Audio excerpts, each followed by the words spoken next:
Вот заснял ты одно видео в неком формате, а если это уже 2-3 видео, значит это твой жанр. Ну и вот у меня разговоры под искры, разговоры под камин, да, разговоры под гул в трубе. Как-то вот одно за одним появляются именно эти сюжеты, да, о чем тут рассуждать, о чем говорить. Любопытно, да, когда есть вроде бы эта тема огня, тема испепеляющая. С другой стороны, мы всегда этот огонь вынуждены кормить, да, он ведь не сам по себе. Значит, мы что-то туда кидаем, бросаем. Ну, наверное, любопытно бросить какие-то мысли в огонь. А что бросать? Ну, ссоры из карманов вообще хорошая вещь, чтобы выбросить, да, как добраться до наших карманов ума, воспоминаний. Ну вот какая-то мудрость вдруг лезет.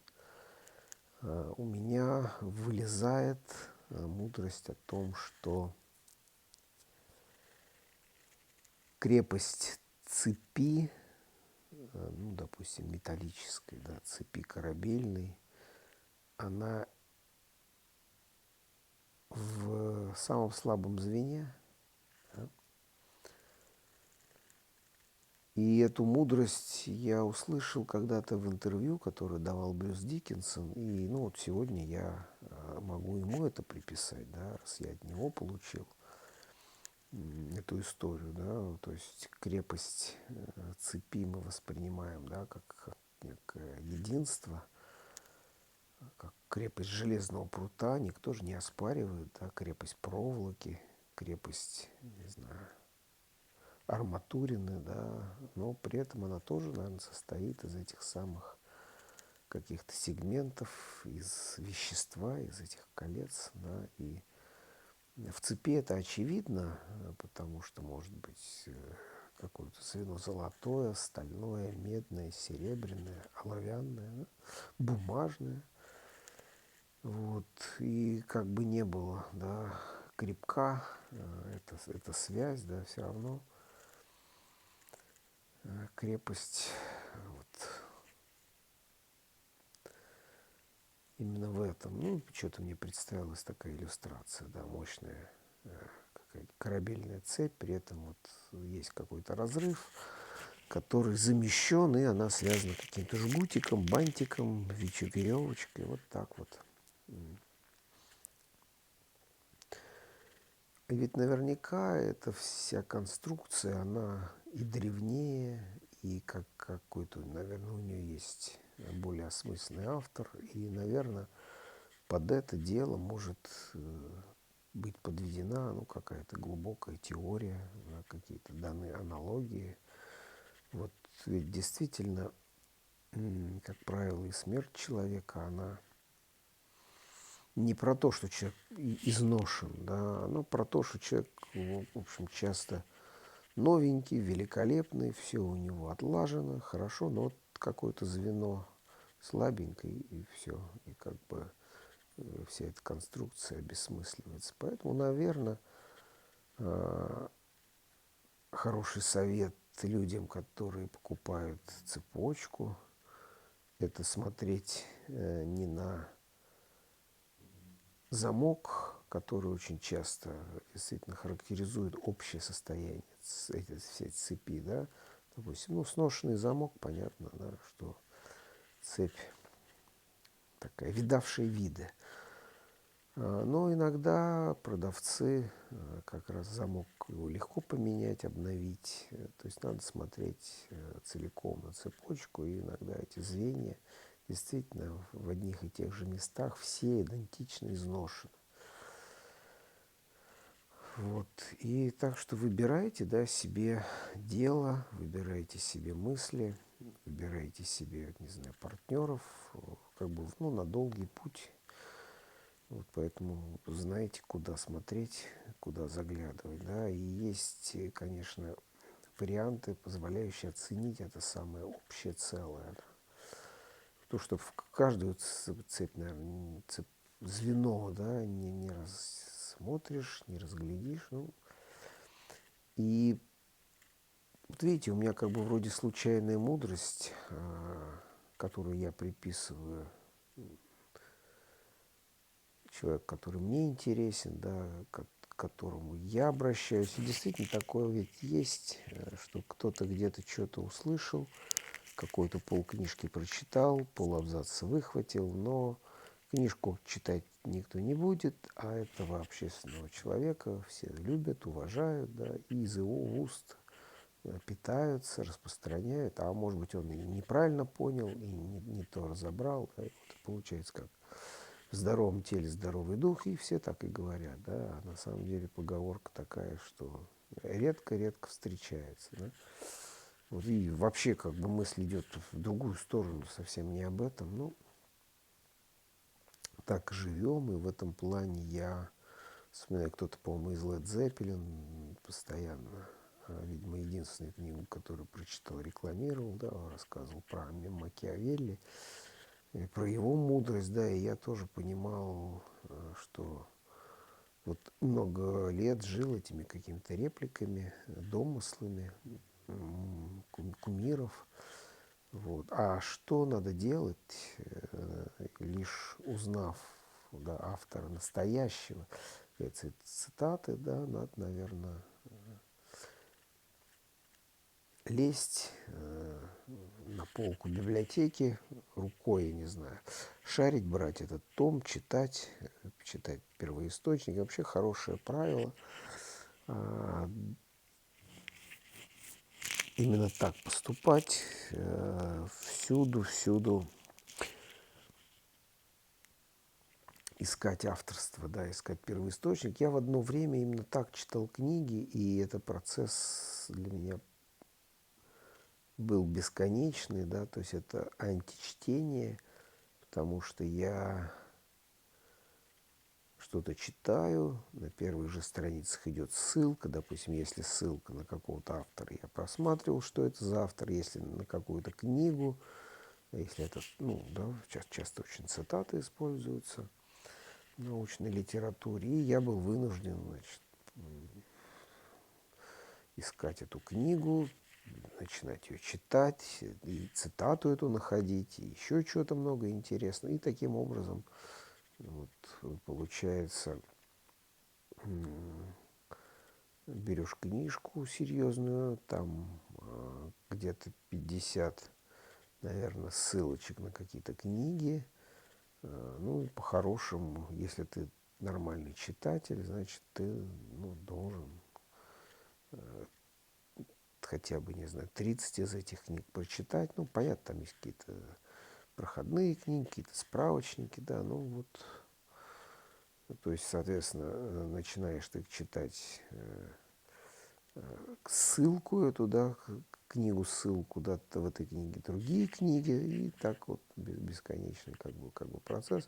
То есть, да, надо понять, где остановиться. Ну вот для меня добыча знаний действительно превращается в это полено вечное, да, когда, знаете, помните греческую историю с недогоревшим поленом, да? Вот, когда вытащили из пламени, и если это полено догорит, договорит чья-то жизнь, да, и вообще что-то произойдет. То есть вот это полено как эта история возможности завершения. Да. И вот я обдумываю свои слова, и получается, что озвучиваю, пытаюсь определить некий принцип. Ну, давайте назовем его, ладно, принцип Мелиагра. Это был греческий герой,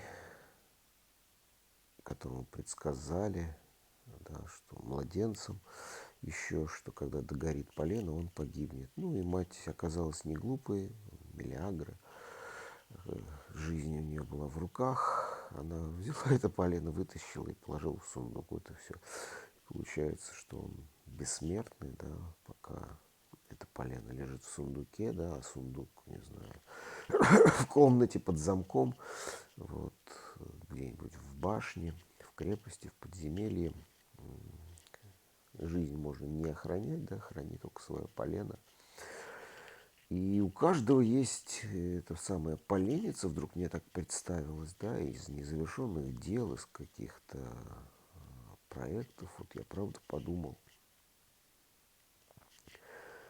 ну вот смотрите, да, одна из мистических вещей, которая меня прям потрясла, да, поразила.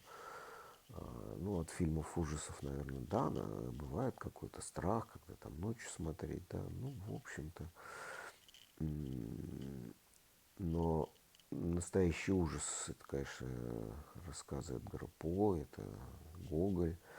И там есть история про портрет, да, описание. А по сути, что такое портрет? Некий человек имеет много денег, золота. Он думает, как ему эти деньги спрятать, ведь он живет в Замоскворечье, сам он как бы не здешний, выглядит странно, поэтому наверняка объект. Да? Все знают, что он богатый, хотят этого человека, наверное, ну, ограбить, там, да? Завладеть его имуществом. Это я даю свою версию гоголевского портрета. Как бы объясняю, что там на самом деле было-то. И этот человек заказывает собственный портрет в большой раме и в эту раму прячет деньги. Ну, соответственно, если кто-то придет грабить, рыться, этот портрет, наверное, вряд ли заинтересует, да, портрет хозяина.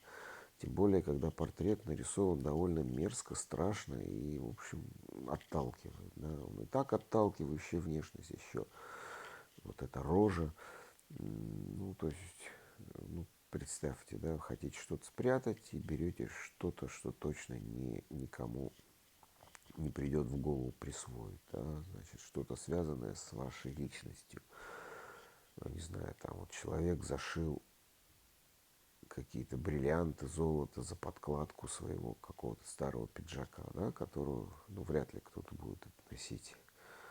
Какой-то потный там свитер, да, то есть речь идет о некой гигиене, да, что-то такое, предметы гигиены. Ну, кстати, я тут же вспомнил, что главный секрет Америки, там Оппенгеймер, да, все эти дела, атомный проект, Манхэттен, не помним, какая там была строгая охрана, да, по сути, люди жили в отдельном городе. И вот все эти секреты, большая папка документации была сложена в женских прокладках. Да, и вот когда полиция досматривала, женщина это держала, эти прокладки, ну как так, со словом, наверное, мерси, да, дала подержать полицейскому, конечно, он не полез в эти прокладки. Вот. Ну, таким образом, всегда есть это самый какой-то баг, да, что это полено никто не будет дожигать. Да, в этом же смысл, чтобы никто это не трогал. Вот, ну, здесь, понятно, речь идет о сундуке под контролем, да, а я говорю про другое, да, если сундук разломан, а, там сокровища из них вытащили, а тут какое-то полено, ну, его выкинули, где-то оно лежит, вот, но не факт, что оно долго пролежит, да, его, ну, кто-то возьмет тут же и кинет себе подогреть супчик. Значит, надо сделать какое-то полено такое, чтобы человек к нему не прикоснулся. Да, какие-то знаки таинственные, что-то такое, что подкинули подальше, а желательно, что подкинули так, чтобы не пропала вещь, да, положили куда-то. И вот в этом плане хорошая тема произведения искусства, вот как великий тайник. Я напомню, о чем речь вообще я веду. Речь о том, что у нас целый банк каких-то историй недосказанных, недоделанных дел, каких-то проектов, незавершенных разговоров с близкими, да, и очень часто так бывает, вспоминаешь какого-то человека, который уже там не с нами, да, что-то ты не сказал, что-то не объяснил, да, и тут уже вот ничего не изменишь. И я про то, что эти вечные поленья уже невозможно иной раз и сжечь, да, невозможно дело доделать. Ну, как бы эти вещи, они становятся тем, чем должны были, да, предметами уже времени.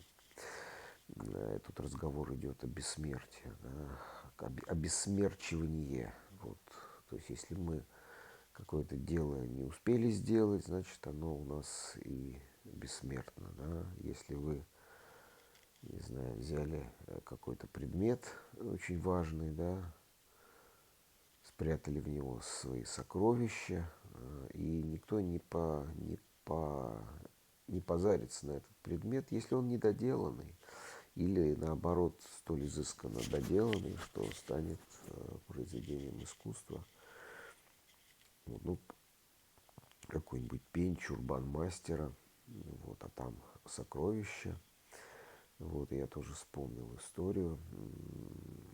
Она не очевидно христианская, на самом деле, да, там очень мощная христианская подоснова, христианская притча про то, как человек прячет деньги в золото в каком-то пне, на котором там сидит, работает, и никто не догадывается, что вот, ну, понятно, что богаче. Но потом наступает наводнение, все выносит, да, понятное дело, какой-то там сейф в стене, в нише, под дверью, под замком, да, у нее так и остается, но вот главное сокровище где-то потерялось. И он начинает бродить по округе, искать, выведывать, что-то расспрашивать про этот чурбан, как чего. Вот. А некий бедняк, вернее, нет, бедняк в смысле человек, который богатый, но раздает деньги бедным, был благотворитель, да, скромный человек, который имеет большое состояние, содержит постоялый двор, он решает там, со своим питомцем, значит, развести огонь, находит где-то это там, а может эти питомцы ему притаскивают, его постояльцы, его ночлежки, он раскалывает ее и видит там сокровища, и не знает, как поступить, и узнает, что действительно некто ходит, ищет, расспрашивает. И так как это дело, конечно, притчи касаемо духовности, то эти два человека, да, сталкиваются, ну, и понимают друг друга, и вот этот владелец сокровища делает 3 пирожка. Один с деньгами, другой с чем-то еще, и, ну, то ли с золой, наверное, да, из сгоревших поленьев, и с какими-то костями, каким-то прахом, и всякий ужас. Вот, и предлагает выбрать, ну, и тот сначала выбирает прах, потом золу, ну, а золото этот пекарь, кулинар, ему уже не предлагает. То есть он говорит, вот у тебя было сокровище, теперь оно мое, ты на него претендуешь. Вот я действительно готов тебе все это отдать, да, я признаюсь, что у меня твой пень, твое сокровище. Ну вот выбирай, пусть Бог рассудит. Выбирай из 3 вариантов, даю тебе 2 шанса, да, из 3. Вот. Не угадаешь, сокровище будет моим. И пущу я его на свои дела, на своих питомцев, на своих друзей. Вот эта история, да, пней, да, и многие так и живут, наверное, собирая эти пни, собирая этот какой-то дар, да, который на самом деле, кому он потом пойдет, непонятно, да, и плавают эти коряги, сгнивают где-то, а на самом деле они носители величайших сокровищ, да, и как вообще распорядиться вечностью. Ну, есть возможность распоряжаться вечностью у людей творческих, да, они создают эти как бы шедевры, которыми мы восхищаемся, но и одновременно восхищаемся мастерством этих людей, помним их фамилии, да, помним их имена, нам интересны детали биографии, да, как бы цепко и жарко идут споры о Леонардо, о Микеланджеле, да, это Микеланджело отдельно, как бы стоящие глыбы. Ну, а история, кстати, да, художника Черткова, который тоже ходит, и вдруг он видит портрет в лавке, да, который никто не покупает, ну, по причине, что это слишком хорошее выразительное искусство, да, этот портрет, он просто пугает людей, да, какой-то страшный, смуглый, злобный человек смотрит, как же, вой, кому это такое нужно, вот, люди понимают, что перед ними дорогая вещь, что вещь ценная, но бесполезная. Да. Тут всегда же получается какая-то есть мрачность, не знаю, ужастики, расчлененка, что-то такое. Ой, думаешь, нафига это, кому это нужно? Вот когда есть какое-то объяснение, ну да, вот это религиозное искусство христиан. А, ну ладно, да, то есть какие-то пользователи есть. А если просто вот какой-то, не знаю, человек что-то заказывает, что ему во сне приснилось, какой-нибудь богач, да, и вообще какие-то странные, нелепые штуки. Вот.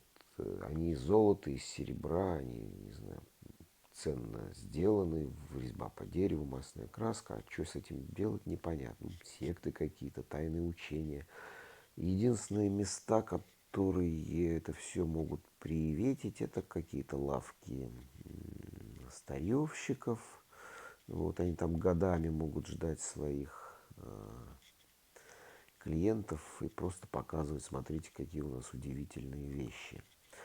Или кунсткамеры, да, потому что ведь многие такие, ну, назовем их арт-штуки, они пребывали из каких-то отдаленных мест на Земле, когда было непонятно ни предназначение, ни народность, вот какие-то там черепа с какими-то приклеенными носами буратины, вот какие-то плетенки непонятных народов, что-то такое колдовское. Вот. Действительно, так вот копнешь, что там только нет, даже в европейской цивилизации и культуры, да, где-нибудь постоянно проскальзывает эта информация. Вот в какой-то пещере или в каком-то, там, не знаю, на каком-то чердаке найдены какие-то предметы, культы поклонения каким-то кобальтам, то ли это какие-то закладки шахтеров, которые тоже к чему-то там взывают, или просто какая-то коллекция больного человека, который какие-то делает куклы или чего-то. Ну, то есть находятся эти вещи не обязательно в какой-то древней истории, да, там, не знаю, клад колдуньи в Помпеях, вот знаменитый, вот чуть такое вот, ну и здесь датировки иногда 30-й год, 20-й год, вот что-то такое отыскали в пещерах, да, или в этих самых гаражах, да, которые с какой-то периодичностью вскрываются и продаются, вот нашли действительно там какой-то человек, африканец, где-то работает мусорщиком, приходит каждый день в арендованный гараж, что-то там мастерит из фольги, все деньги, которые зарабатывает, тратит на какой-то проект, а там что-то странное, то ли это какие-то древние африканские культы, то ли просто его какое-то отклонение. Ну, какой-то трон он делает, какие-то предметы, фигурки.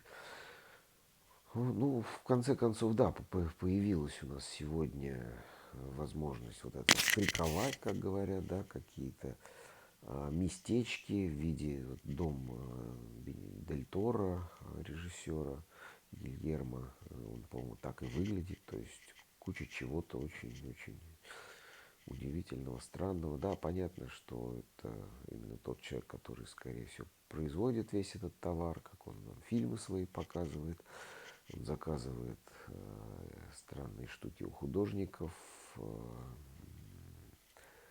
странных персонажей, да, из своих картин выставляет, ну, кинокартин. Ну, вот в данном случае я взял гоголевский портрет, когда что-то очень страшное, и продать это невозможно.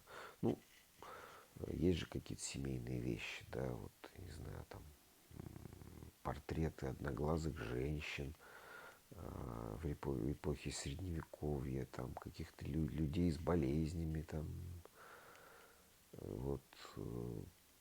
Наверное, эти лица тоже кому-то были, да, дороги, да, но так обычным людям такое неприятно. Но художник в данном случае хватается за это. И прекрасный здесь момент, что мне, наверное, даже и не надо вам объяснять, почему художник за это хватается. Да, потому что он видит мастерство, он хочет эти же глаза передать, он хочет научиться. Да, и вы понимаете, я ведь говорю о странном искусстве, да, когда недогоревшие эти поленья, когда полуфабрикаты, наборы орнаментов. Вы знаете, любопытно, это стало уже появляться в музеях, когда мастер-форма демонстрируется, да, из которых отливается. И вдруг понимаешь, что эти вещи, может, и не только для специалистов, они мне, допустим, интересны. И, надо сказать, все эти скучные залы в начале музеев, какая-нибудь там Персия или Италии, Греции, вот сами камни, они ведь абсолютно неинтересны. Эти цилиндрики, катки, по которым все это прокатывается. Вот я бы очень хотел бы, на самом деле, вот я мечтал такую коллекцию получить, но не цилиндриков, а просто гипсовых оттисков, да, от этих гемм, да, от печати всяких, да, вот, то есть чтобы они были как геммы такие, да, смотрелись, приятные моему взгляду, то есть вот для бытования предметы, ну, одно дело печать, другое дело гемма, да, ну, печать это личный герб, это нечто очень важное. Мы знаем, да, вся эта культура была связана с воском, с этим вот опечатыванием. И вообще вот любопытно, для нас Греция это камень, это бронза. Вот. А я правда подумал, это же очень какие-то мягкие люди должны были быть, ну, в какой-то, да, в какой-то ипостаси, потому что писали они на воске, восковых много делали кукол, маски эти, опять же, восковые, которые хранились в каждом доме, маски предков, это была такая традиция, да, а потом какие-то богатые люди, они могли эти маски переделывать, отдавать мастерам, да, в бронзе, в алебастре, в мраморе. Это как-то уже масштабировалось немножко по-другому, да, и, соответственно, если такие запросы на реализм, да, вот, то есть когда есть у тебя реальная маска, и тебе скульптор какую-то корябку принесет, да, что-то сплющенное, ты скажешь, это что-то это вообще фигня, это не мой близкий человек. Поэтому вот когда задаются очень высокие стандарты, уже искусство и двигается в определенном направлении. Ведь мы представляем себе хорошо, что, ну, я про это уже говорил, очень много великого искусства, которое технически омерзительно. Вот кельты, да, делали свои чудесные чеканные вещи. Вот они для меня чудесные, но я не могу понять мастера, да, вот если ты всю жизнь работаешь, если твои дети работают, твои деды работали, да, ну научись ты глаз делать нормально, да, вот, но это все как какие-то вот очень условные вещи. И если вы что-то попробуете это вычеканить и вылепить, у вас также и получится. И в этом смысле я говорю, вот картонажники Египта, да, которые делали из папье-маше эти маски. Вот, меня коробит, когда восхищаются вот эти псевдоегиптологи. О, смотрите, какая маска, как это чудесно. Да возьмите вы клея, газетки, фольги. Вот попробуйте слепить маску человека без образования, без понимания, как это делать, без знания всех этих костей. У вас что-то получится. Бесспорно, да, и даже будет прикольно. Ну вот это давайте так, без обобщения, 20% того, что это вот получится Древний Египет.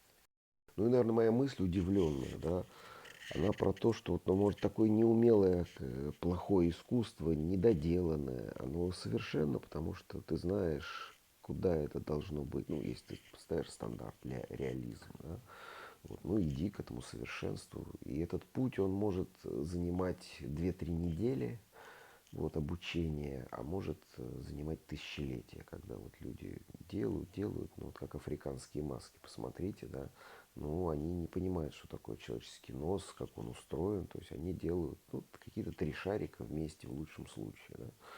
Вот, это тоже красиво, но любопытно тенденция.